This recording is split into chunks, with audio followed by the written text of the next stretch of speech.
Mesdames, Messieurs, bonsoir. Merci d'avoir choisi le journal de Tahiti Nui Télévision. Voici les titres de ce soir. Le temps scolaire est aménagé pour la prochaine rentrée. Les familles devront bientôt se pencher sur la question. Comment respecter le rythme des plus petits en ménageant les parents? Éléments de réponse dans ce journal.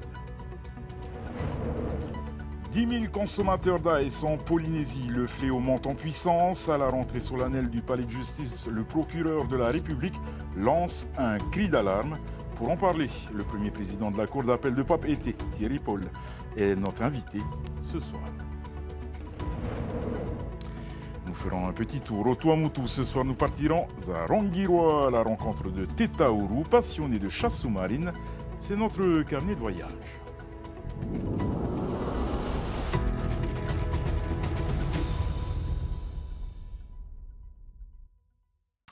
Quelle est la meilleure organisation du temps scolaire pour vos enfants? Vous aurez la possibilité de vous exprimer via une marge consultation dans les mois à venir. Laure Philibert nous révèle les grandes lignes de cette réforme applicable dès la rentrée d'août prochain. Initiée l'an dernier, mais pas aboutie, la réforme des rythmes scolaires se poursuit. 5 propositions sont formulées à partir des consultations de l'an dernier. Choix numéro 1. La semaine à 5 jours avec 5 matinées, 4 après-midi travaillés et des journées plus courtes. Choix numéro 2. La semaine à 5 jours avec 3 après-midi travaillés. Choix numéro 3. La semaine à 5 jours avec 2 après-midi travaillés, mardi et jeudi, ou lundi et mardi. Choix numéro 4. La semaine à 5 jours, uniquement en matinée de 5 heures maximum. Choix numéro 5. La semaine de 4 jours, pas d'école le mercredi et 4 journées de 6 heures d'enseignement les autres jours. Du 11 au 15 mars prochain, les familles seront amenées à choisir parmi les différentes formules. Un vote par foyer et directement dans les écoles. Il ne faut pas dépasser 6 heures de cours par jour. C'est important pour le rythme chronobiologique des élèves. C'est vrai que ces scénarios présentent des blocs. Il n'y a pas les horaires pour l'instant. Mais justement, à l'issue des résultats des votes, auront lieu des réunions avec les communes et les transporteurs, c'est important. Et en fonction de ça, on pourra déterminer les horaires de début de cours et de fin de cours. Les rythmes scolaires ne seront pas forcément les mêmes selon les communes et il peut y avoir aussi des différences au sein de la même commune. Tout dépend de la configuration géographique de la commune. Dans les établissements privés, la consultation ne se fera pas nécessairement au même moment. Les directions communiqueront leur calendrier respectif. Quant à l'organisation du temps périscolaire, elle reviendra aux communes qui pourront faire appel à des associations ou des organismes privés. C'est le 29 avril que l'on connaîtra le résultat de ces consultations. La nouvelle organisation sera effective dès la prochaine rentrée, mais les changements ne s'arrêteront pas aux journées d'école. Une réorganisation plus large du calendrier annuel est envisagée. En Polynésie, près de la moitié de la population âgée de plus de 15 ans consomme du cannabis et plus de 10 000 prennent l'ice. C'est le constat dressé ce matin lors de la rentrée solennelle du palais de justice de Papeete. Les détails avec Esther Parocordette. Malheureusement, il ne s'agit pas d'une chimère. Fini la politique de l'autruche. D'une voix ferme, le procureur général appelle les autorités de l'État et du pays à s'occuper des consommateurs de stupéfiants. Il y a 2 fois plus de procédures pour trafic de drogue sur le Fénois ramenées à la population qu'en métropole. Chez nous, le PACA est banalisé. 33 000 à 60 000 plants de cannabis sont détruits par an par les forces de l'ordre, le tiers par rapport à la métropole. Un jeune sur 2 âgé de plus de 15 ans consomme du cannabis et 15% d'entre eux de l'ice. Le plus inquiétant, la prise de méthamphétamine concerne 10 000 personnes.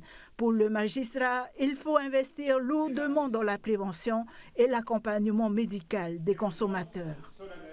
On n'a pas le droit de laisser ces gens au bord de la route en train de mourir. Il faut absolument, le pays, mais l'État, mais tout le monde, mettre des moyens sur ce qu'on appelle les prises en charge psychosociales. Et c'est très très important. Non, il ne faut pas être pessimiste. Nous n'en avons pas, l'hôpital n'est toujours pas terminé. C'est vrai que c'est pour ça que je vous dis qu'il y a encore du boulot. Mais si tout le monde travaille ensemble, je pense peut-être pas demain, mais après-demain, on aura plus de moyens pour traiter ces gens-là. Ça fait 20 ans que cette drogue est sur notre territoire et donc il va falloir qu'on s'en occupe. Donc j'ai l'intention avec le gouvernement de m'en occuper au titre de la prévention de la délinquance, mais comme indiqué, il faut qu'au niveau de la prévention, qu'au niveau de la répréhension, on s'inquiète aussi de la réinsertion et donc de la prise en charge derrière. On parle de drogue, donc on parle d'addiction, ça veut dire qu'il faut parler de sevrage. Et sevrer des milliers de consommateurs d'AS relève de l'exploit, surtout lorsque les infrastructures de soins sont toujours en construction. Il y a le centre psychiatrique qui est en cours de construction. Ça fait maintenant plus de 3 ans que ce centre est en cours de construction, donc ce n'est pas un problème d'aujourd'hui. Et ce centre de construction, ce centre psychiatrique, normalement poursuit sa construction et on espère très rapidement avoir la possibilité de le mettre en activité et en service. Donc ça, c'est une discussion entre le pays et l'État. Multiplication des saisies de drogue, des arrestations, des procès.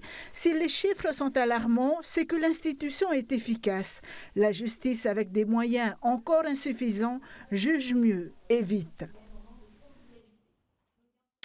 Nous recevons à présent Thierry Paul, premier président de la Cour d'appel de Papeete. Monsieur le Premier président, Yorana. Yorana. Alors, les priorités du palais de justice n'ont pas beaucoup changé ces dernières années. Selon de nombreux magistrats, les solutions sont entre les mains du pays. Vous êtes d'accord ? C'est un peu plus complexe que cela. En réalité, notre système s'est basé sur un partage. Donc moi, comme premier président de la Cour d'appel, je gère la phase de jugement après enquête. Mais comme l'a très bien montré votre petit reportage, il y a tout l'aspect prévention, tout l'aspect réinsertion, tout l'aspect social. Ça, c'est bien évidemment de la compétence du pays.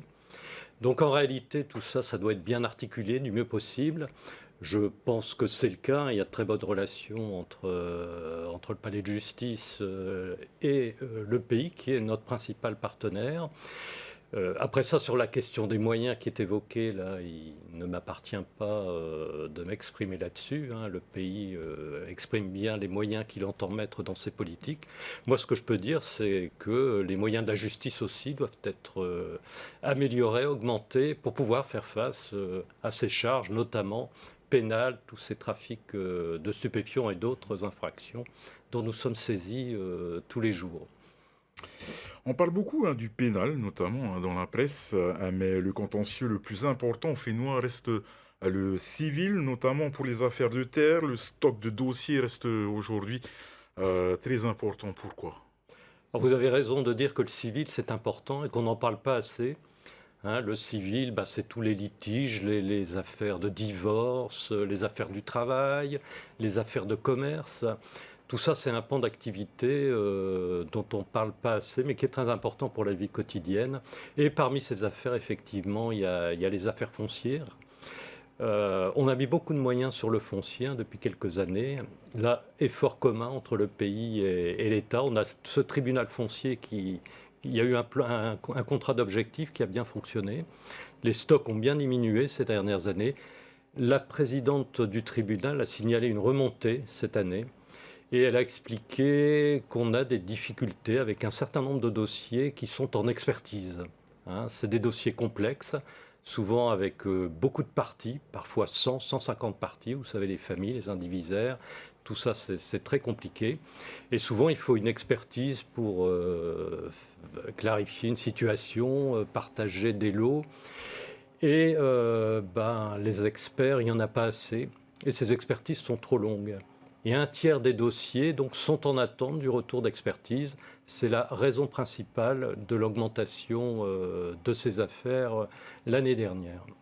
Vous avez travaillé justement sur une amélioration du Code civil, surtout dans le domaine des affaires foncières.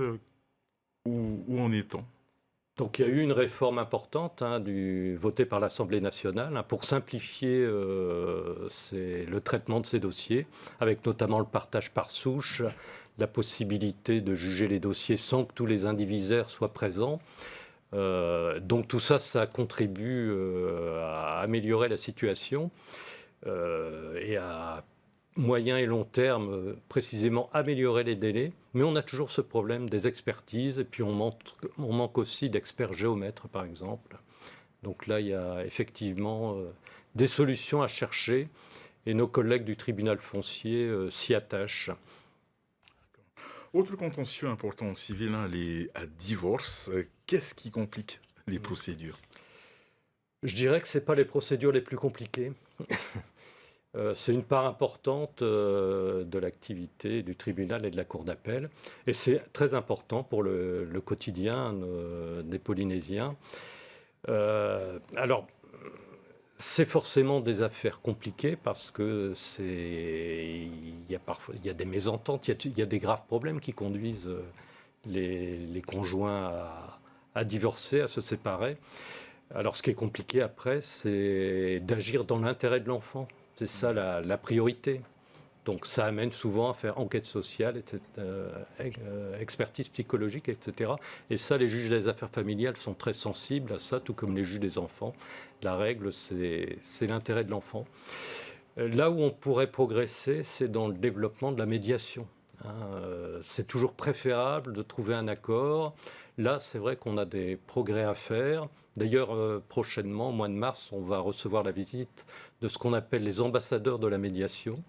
C'est des équipes envoyées par le garde des Sceaux qui vont nous aider à améliorer nos pratiques, essayer de développer ces médiations qui ont un vrai avenir, notamment en matière familiale.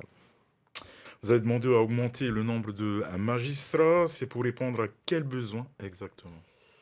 Alors là, effectivement, il y a du nouveau sur ce sujet parce que le garde des Sceaux a mis en place un plan pour renforcer les effectifs des juridictions.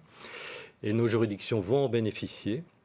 Et là, la méthode est différente de ce qui se passait auparavant. D'habitude, on demandait des créations de postes et la chancellerie les accordait ou pas et priorisait les postes au fond qu'elle voulait. Là, la méthode est différente. La chancellerie nous a annoncé qu'elle créait un nombre donné de postes et il nous appartient, à nous, on est responsabilisé en quelque sorte, parmi les postes qui sont ouverts, de déterminer quelles sont nos priorités, ces effectifs, vers quelles fonctions on les mettra. Donc la priorité qui a été fixée ici, on aura 4 nouveaux juges. La première priorité, c'est Rayatea. Rayatea, on a un seul magistrat pour 45 000 habitants. C'est pas assez. Il faut savoir qu'en France, il y a un juge pour 10 000 habitants. Donc vous imaginez bien qu'un juge pour 45 000, ça ne va pas. Il en faut au moins un de plus. Donc ça, c'est la priorité. On espère l'avoir prochainement. On a demandé un juge d'application des peines, un service aussi en souffrance. Et là, il y a une bonne nouvelle, c'est que la chancellerie a anticipé. Elle nous a d'ores et déjà envoyé ce magistrat, donc tout va bien.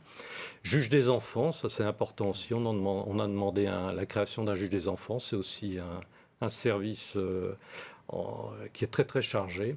Et enfin, un conseiller de cour d'appel, précisément, pour ces affaires de terre qui encombrent également la cour d'appel, comme le tribunal de première instance. Monsieur le Premier Président, ce sera ma dernière question pour vous.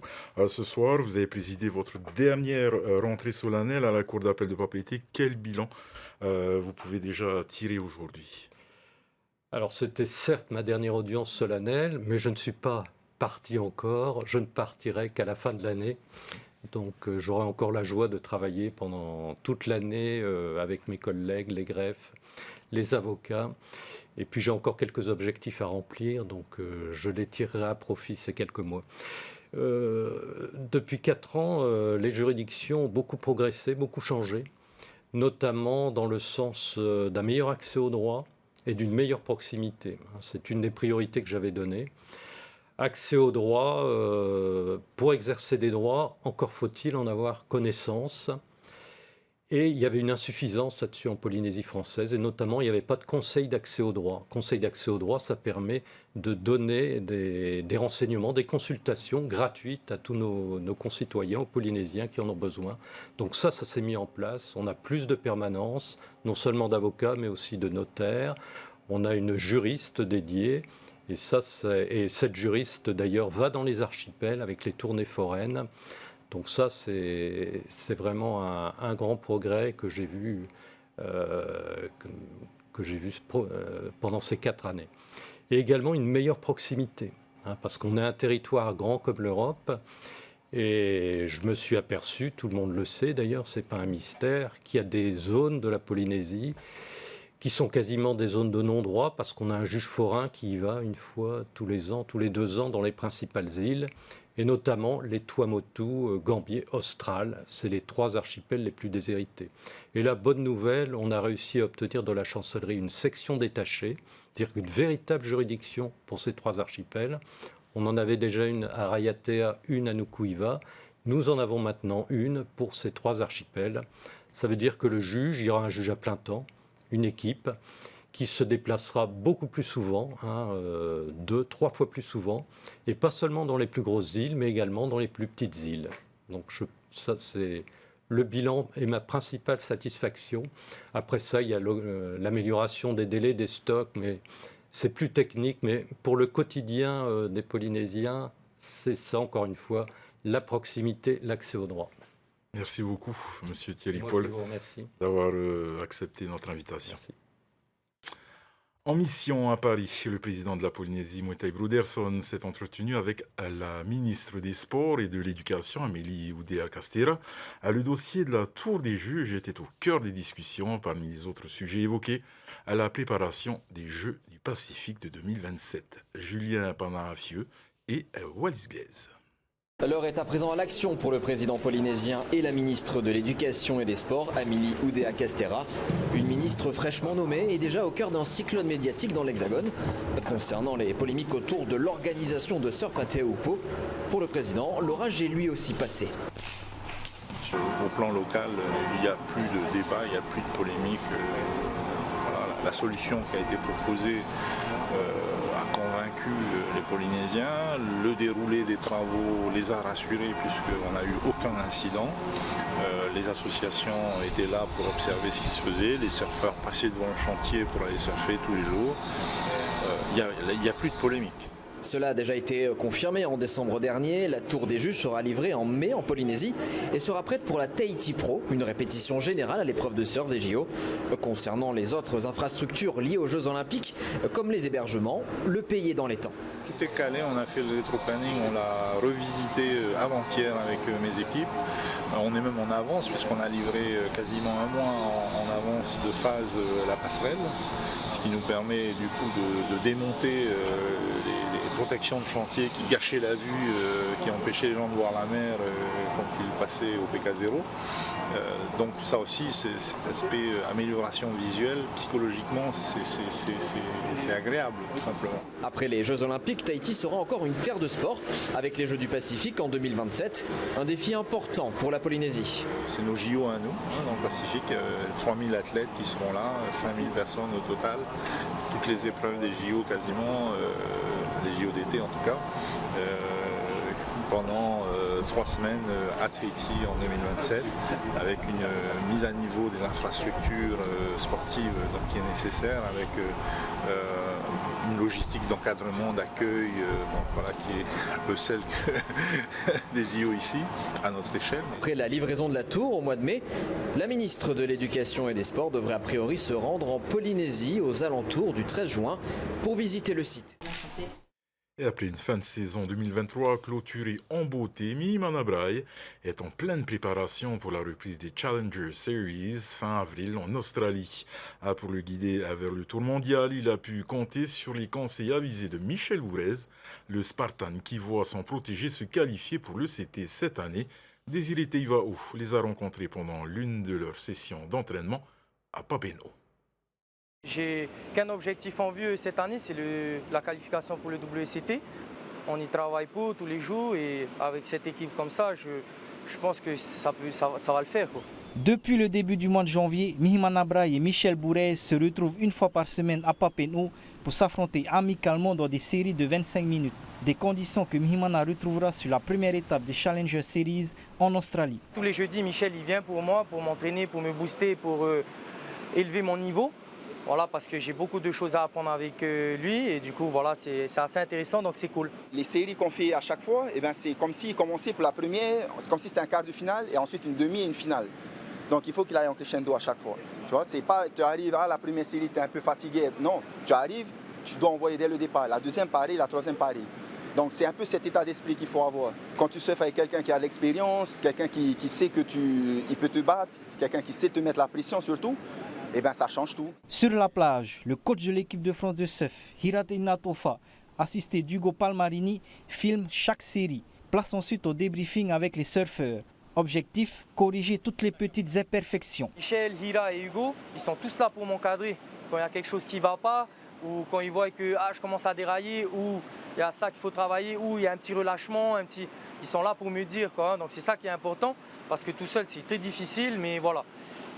Tant que j'ai la motivation, la volonté et une équipe comme ça, on peut aller loin, quoi. Le surfeur de 27 ans met donc toutes les chances de son côté pour se qualifier cette saison pour le Tour mondial, le fameux CT. Son partenaire d'entraînement et ami n'en doute pas, il validera son ticket cette année. Il a tous les éléments pour pouvoir réussir. Là maintenant, je le sens encore mieux qu'avant. Le Mihi avec qui je discutais il y a 2 ans n'est pas la même personne avec qui je discute maintenant. C'est quelqu'un de plus posé, c'est quelqu'un qui est plus, on va dire, prêt à réussir. Maintenant, il sait qu'il a les atouts, il a plus confiance en lui. Et ben voilà, maintenant, c'est même pas moi qui le dis, c'est lui qui le dit qu'il va se qualifier, quoi. Pour réaliser son rêve, Mihimana devra performer sur les 6 étapes des Challenger Series. À l'issue, seuls les 10 premiers du classement seront qualifiés pour le Tour mondial. Et ce fait divers, en bref, à 13h40 aujourd'hui, le JRCC a reçu un appel de détresse du navire de pêche Kate qui se trouvait au large des îles Maria aux Australes. Aux alentours de 12h30, un pêcheur est tombé à la mer. La pluie et la forte houle ont rendu très difficiles les recherches par le navire et le gardien, donc rapidement envoyés sur zone. Les recherches sont toujours en cours. Partons à Ronguiroa découvrir l'histoire inspirante de Tetaourou, un pêcheur dédié à sa passion sous-marine, une quête de poissons, de tradition et de lien familial. Tetaourou nous fait voyager dans le lagon de Ronguiroa. Le reportage de Pounoua Toti, regardez. Ce matin-là, la mer offre un tableau parfait, calme, clarté et promesse d'une pêche abondante. Tetaourou, 22 ans, prépare minutieusement son équipement de pêche, conscient que chaque détail compte. Ce jour-là, il est accompagné de ses amis et de son grand frère. Normalement, toute organisation côté pêche, il faut déjà préparer la veille. On va aller pour 3 heures, juste le temps de rapporter du poisson et pour préparer tout ça ce soir au dîner. Une fois en mer, la magie opère rapidement. Le jeune pêcheur, tel un artiste des océans, attrape poisson après poisson, révélant la richesse du lagon de Ronguiroa.